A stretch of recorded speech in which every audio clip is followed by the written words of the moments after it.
Hello everyone, कैसे हैं आप सब। आज हम करेंगे इंक्रीजिंग रिटर्न्स टू स्केल।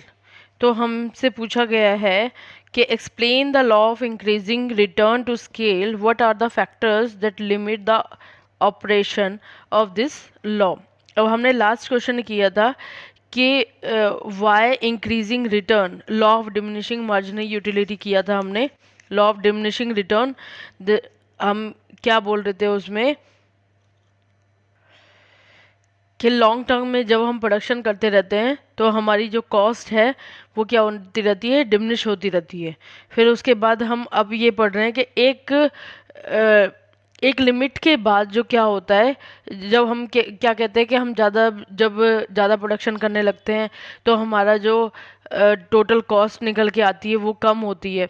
फिर हम कह रहे हैं कि इस वाले रिटर्न टू स्केल में कि जैसे जैसे हम एक ऑप्टिमम लिमिट से ज़्यादा जब हम प्रोडक्शन करने लगते हैं, जब ज़्यादा आउटपुट निकालने लगते हैं, तो उस केस में भी क्या होता है, उस केस में हमारा जो कॉस्ट है वो फिर से ज़्यादा आने लगती है। ठीक है, जो हम कॉस्ट को डिमिनिश करने की कोशिश कर रहे थे, जहाँ पे हम ज़्यादा आउटपुट निकाल के अपनी कॉस्ट को कम करने की कोशिश कर रहे थे, एक ऑप्टिमम लिमिट से ज़्यादा अगर हम आउटपुट निकालते हैं तो फिर से हमारी कॉस्ट क्या हो जाती है, इंक्रीज हो जाती है।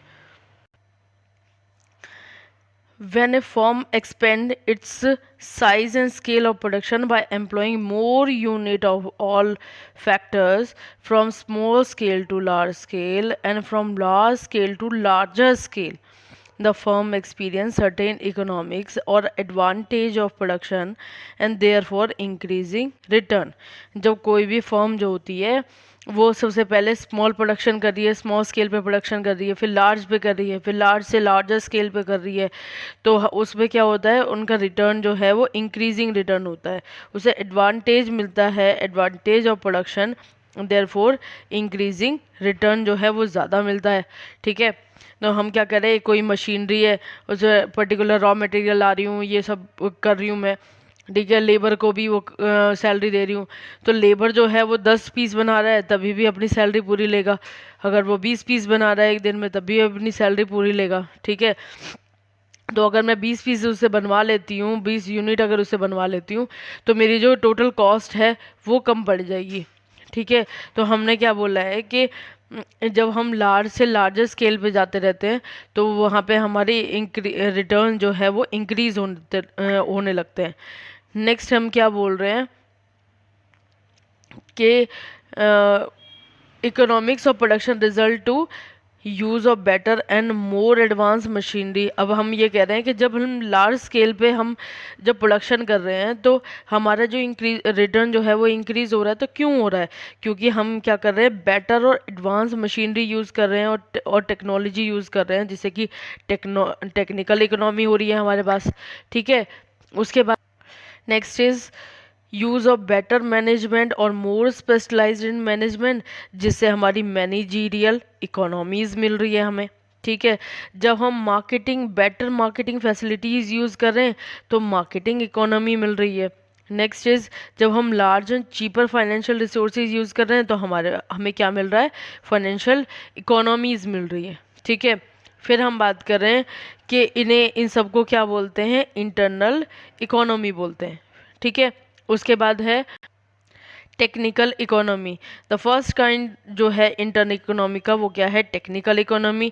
टेक्निकल का मतलब हुआ the expanding firm will be able to install and operate large modern and expensive machinery. जब मैं क्या कह रही हूँ, जब मैं लार्ज स्केल पे प्रोडक्शन कर रही हूँ, मैंने लार्ज सेटअप लगाया हुआ है अपना।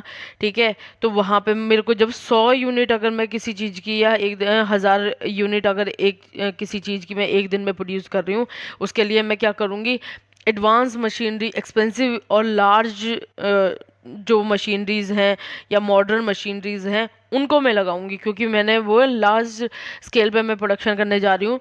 तो उसके लिए हम क्या करेंगे, सब चीज़ें जो है मॉडर्न टेक्निक का यूज़ करेंगे, एक्सपेंसिव मशीनरीज होंगी, लार्ज स्केल मशीनरीज होंगी। तो हम इसमें क्या कह रहे हैं, ये एक्सपेंसिव होगा और एफिशिएंट मशीनरी जो होगी उससे कि large firm to produce more and at lower cost. तो उससे क्या होगा कि ज़्यादा हम प्रोडक्शन कर पाएंगे, बड़ी हमारी मशीनरी होंगी, मॉडर्न मशीनरीज होंगी, जिनसे हम क्या कर पाएंगे, लार्ज स्केल पे तो प्रोड्यूस कर पाएंगे और कॉस्ट जो होगी उनकी लोअर निकल के आएगी हमारी।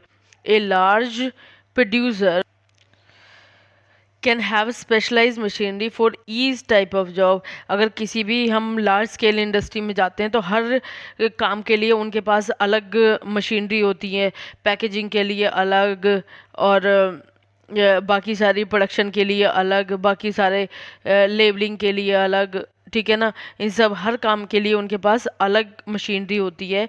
उन्होंने बोला है कि उनके पास रिपेयरिंग अरेंजमेंट भी होता है। उसके बाद वो बोल रहे हैं कि उनके पास वेस्ट जो प्रोड्यूस आ रहा है, मान लो हम कोई भी चीज़ बना रहे हैं, जैसे गन्ने से हम शुगर बना रहे हैं, शुगर बना लिया, उसका रस तो निकाल लिया, पर उसके जो बाकी जो गूदा वगैरह बोलते हैं उसे, वो जो बचता है उसे क्या बोलते हैं, मोलासिस बोलते हैं। अगर वो बच गया है तो उसकी भी मैनेजमेंट का हम कुछ तरीका निकाल लेते हैं जब हम लार्ज स्केल पे हमारे पास सब कुछ होता है। तो फिर हम कह रहे हैं कि it is beyond doubt a big unit can install additional plant और machinery to make use of the waste product. तो उस अगर वेस्ट प्रोडक्ट है उसको कैसे मैनेज करना है, उसके मैनेजमेंट के लिए भी वो अलग से कोई प्लांट लगा सकती है कि यहाँ से ये जो वेस्ट है इसे निकाल के उसे रिसाइकल या जो भी कुछ हम उससे और कुछ बाय प्रोडक्ट बना सकते हैं वो बनाएंगे।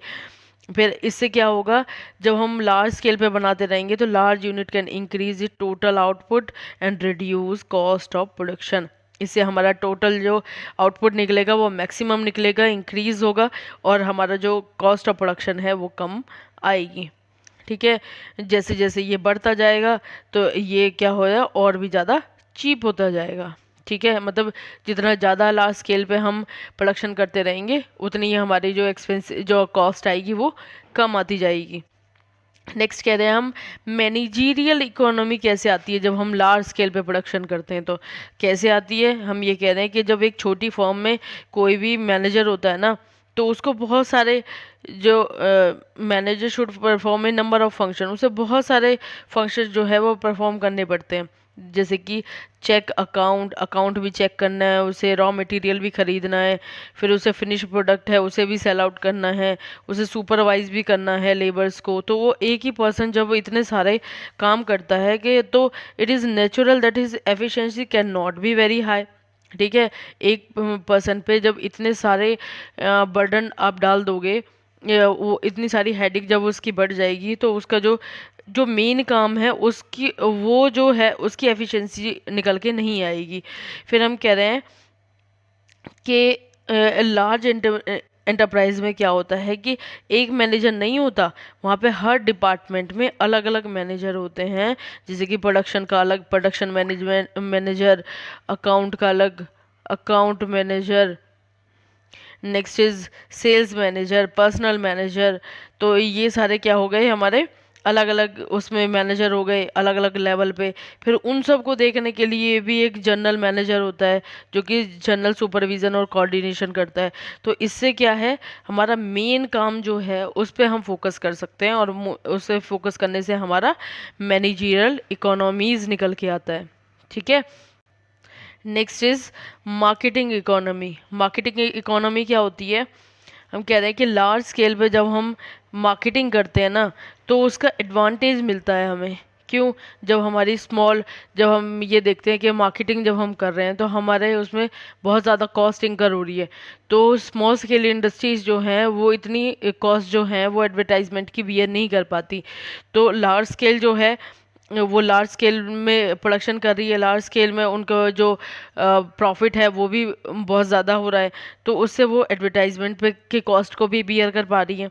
तो it has the capacity to maintain a specialized marketing department. वो अलग से मार्केटिंग डिपार्टमेंट अपने ऑर्गेनाइजेशन में रखती हैं। Small firm can not do this. छोटी फर्म जो है ये पॉसिबल नहीं है उनके लिए ये सब करना।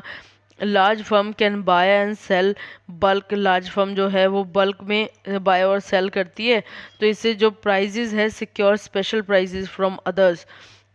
इसके अलावा क्या होता है, they can remove the services of middle man. जो होलसेलर है और रिटेलर है उनको वहाँ से रिमूव करके डायरेक्टली वो कहाँ किस पे सेल करते हैं, अल्टीमेट कस्टमर तक। तो उन्हें क्या, फिर हम बोल रहे हैं कि it has the privilege to have its own transport system.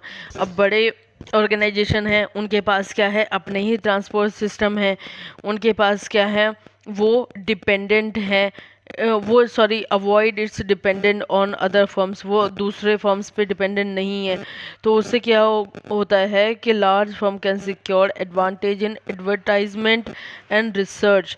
तो लार्ज फर्म क्या है, एडवर्टाइजमेंट करती है, रिसर्च पे अपना जो पैसा है वो खर्च करती है। उससे क्या है, advertisement expenses will be the same whether the production is small or large। Advertisement का कॉस्ट तो उतना ही आएगा चाहे फर्म जो है वो लार्ज हो या फिर स्मॉल हो। तो अब हमने क्या कहा कि हम मिडिलमैन को जो हमें कमीशन वगैरह देना था वो हमने बचा लिया। हम अगर किसी ट्रांसपोर्ट कंपनी पे डिपेंड होते हैं अपने प्रोडक्ट को एक प्लेस से दूसरे प्लेस पे पहुंचाने के लिए, तो उसकी डिपेंडेंसी भी कम हो गई। हमारे पास अपना ट्रांसपोर्ट सिस्टम है, हमारी कॉस्ट रिड्यूस होगी। उस कॉस्ट को बचा के हम कहाँ पे लग रहे हैं, एडवर्टाइजमेंट पे लगा रहे हैं हम। तो एडवर्टाइजमेंट में हमने हमने क्या किया कि एडवर्टाइजमेंट जो है ना, हमने क्या किया, न्यूज़पेपर में दी। न्यूज़पेपर में देने के बाद उन्होंने बोला कुछ लेटर्स जो हैं, letter will charge a certain amount. मान लो कि 15,000 वो कुछ पर्टिकुलर के हम न्यूज़पेपर में आपको एक ये वाला कोना देंगे और एडवर्टाइजमेंट के लिए, और इसके लिए आपको 15,000 चार्ज करना पड़ेगा। तो हम क्या वो बोल रहे हैं the amount have nothing to do with the size of the company. चाहे छोटी कंपनी का एड हो या फिर बड़ी कंपनी का, उन्होंने बोला कि ये तो पर्टिकुलर साइज का अगर आपको एडवर्टाइजमेंट करना है न्यूज़पेपर में तो आपको फिक्स अमाउंट देना पे करना पड़ेगा, ठीक है ना। तो the more the amount product and sold the smaller will be expenses on advertisement. तो जितना ज़्यादा हमारा जितना मोर द अमाउंट, अगर ज़्यादा जितना ज़्यादा अमाउंट होगा हमारा, small with be expenses on advertisement per unit, ठीक। उसके बाद वही सब चीज़ रिपीट कर रखी है कि अगर हम न्यूज़पेपर में देते, टीवी में, पोस्टर्स वगैरह में एडवर्टाइजमेंट देते हैं, लार्ज कंपनी उसको बियर कर पाती हैं, ठीक है। Large company possesses the essential money and resources for conducting research. अब वहाँ से पैसा बचा के वो और क्या करती हैं, रिसर्च, अपने खुद के रिसर्च ऑर्गेनाइजेशंस सेटअप की हुई होती है उन्होंने, और वो डिस्कवर करती है new product, new methods discover करती है, नया कोई भी प्रोडक्ट बनाने के लिए, या फिर कोई टेस्ट अलग से, to find out the taste of the people. लोगों का टेस्ट जो है वो टाइम के अकॉर्डिंग कैसा होता जा रहा है, उन्हें कैसे प्रोडक्ट जो हैं वो ज़्यादा अच्छे लगते हैं, उस चीज़ पर रिसर्च कर पाती है, ठीक है। तो उन्होंने क्या किया है, लार्ज रिसर्च डिपार्टमेंट जो है वो लार्ज कंपनी मेंटेन करती है, जो कि स्मॉल कंपनी को क्या है, पॉसिबल नहीं हो पाता। Next is financial economy. Financial economy में क्या है, जब हम कहीं से पैसा लेते हैं, ठीक है, तो अगर मेरी लार्ज फर्म है, मेरे मान लो टाटा अंबानी कोई भी किसी भी बैंक से अगर लोन लेने जाते हैं, तो उनका तो एक लार्ज फर्म है, नाम है मार्केट में, सब जानते हैं, तो उनका जो कॉस्ट ऑफ डेप्ट होता है ना, वो क्या होता है, कम होता है कंपैरिजन टू स्मॉल इंडस्ट्रीज़। और जो रेट ऑफ इंटरेस्ट भी होता है वो भी स्मॉल स्केल इंडस्ट्रीज के कंपैरिजन में कम होता है। तो हम क्या कह रहे हैं कि लार्ज फर्म जो है secure financial economies, that is advantages in getting finance. तो ये क्या करते हैं, सिक्योर फंड इधर बोरोइंग फ्रॉम बैंक या फिर किसी और इंस्टीट्यूशन से लेते हैं, या फिर शेयर और बॉन्ड्स के थ्रू लेते हैं, ठीक है। छोटे जो स्मॉल फर्म्स है वो नहीं कर पाती हैं। तो हम क्या कह रहे हैं, जो इनकी इट्स क्रेडिट स्टैंडिंग में not be high, it can be born only at high rate of interest. तो उनकी क्रेडिट स्टैंडिंग जो है वो ज़्यादा नहीं होती है, क्योंकि किसकी, स्मॉल फर्म्स की, क्योंकि वो ज़्यादा फेमस नहीं होती है। पर जो लार्ज फर्म होती है उनका रेट ऑफ इंटरेस्ट क्या होता है, वो कम होता है, और स्मॉल का क्या होता है, हाई रेट ऑफ इंटरेस्ट होता है। Next is risk economies. Risk economy का मतलब है हर बिजनेस में क्या होता है, रिस्क फैक्टर होता है। तो हम बोल रहे हैं firms face risk which arise out of changes in demand और जनरल कॉजेज। तो फर्म्स को डे टू डे लाइफ में कुछ चैलेंजेस जो हैं, जो कुछ रिस्क हैं वो फेस करने पड़ते हैं, चाहे वो डिमांड में चेंजेस हुआ हो या फिर और कोई अदर कॉज हुआ हो। जैसे कि हम बोलें कि कोई जो लोग हैं, पर्टिकुलर कस्टमर हैं किसी भी पर्टिकुलर कमोडिटी के, वो उसे अब पसंद नहीं करते, therefore the demand for it may disappear. कि अब जब लोगों को वो प्रोडक्ट अच्छा लग ही नहीं रहा है तो उसकी डिमांड भी क्या है, वो कम होने लगेगी, और कुछ टाइम के बाद हो सकता है कि उसकी डिमांड बिल्कुल ना हो मार्केट में। Next is sometimes a general decline in demand for all kind of goods में ऑल्सो बी सीन।